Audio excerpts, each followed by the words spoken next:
brutal rule. I thought an interesting comment was made when somebody said to me, I heard somebody say, where's Mandela? Well, Mandela's dead because Saddam Hussein killed all the Mandelas. He was a brutal tyrant that divided people up and split families, and people are recovering from this. So there's a psychological recovery that is taking place. They do not care. Is it because the Secretary General of the United Nations is now a black man?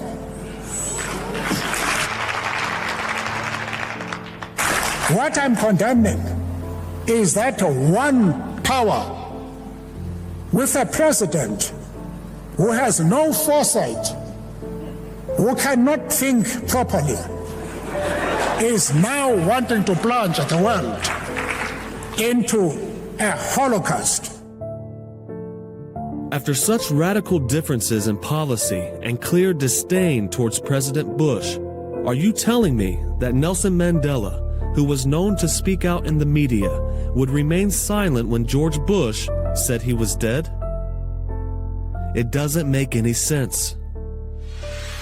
George W. Bush's father, former President George H.W. Bush, also mistakenly announced the death of Nelson Mandela. This was reported by mainstream media, and they had to go on damage control to reassure the South African people that their president, Nelson Mandela, was indeed still alive.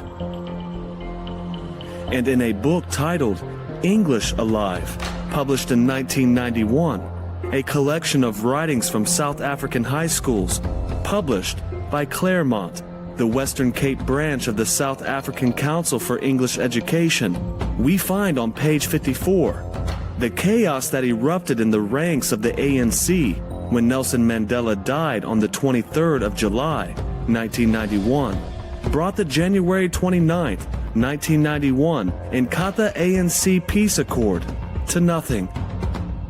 This is not some web article. This is a published book from the South African Council for English Education, which gathered articles from some of South Africa's best high school students.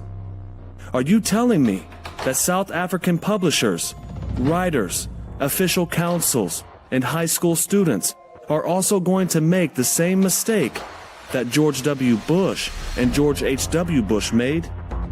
Or could it be that they, along with hundreds of thousands of people all around the world, all remember the same thing: Nelson Mandela dying in prison in the late 20th century?